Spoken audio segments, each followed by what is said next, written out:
I get questions all the time. Do I really need a lawyer? The accident wasn't my fault. I can just do it myself and get this done. I think honestly, that has got to be one of the worst decisions anybody, any injured victim could ever make to go on their own.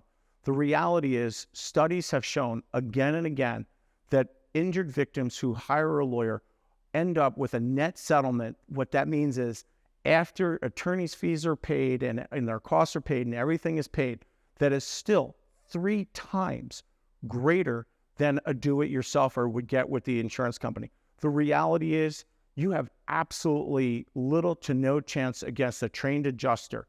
You don't know the ins and outs of the system. We're in there day in and day out. All we do is personal injury law. And honestly, I'm not gonna lie to you. It's still hard for us. It's not like they just roll over and give us the money, but hard for us is impossible for you because you're not trained. At the end of the day, if you don't invest in an experienced personal injury lawyer, you're not saving any money. You're totally losing more money than you'll ever know. So if you get into an accident that's not your fault, don't try doing it alone. Understand, we've been doing this for a long time, and we're here to help you. And there's absolutely no risk to calling a personal injury lawyer and hiring a personal injury lawyer, because if we don't succeed, we don't get paid. And that's the law in Florida.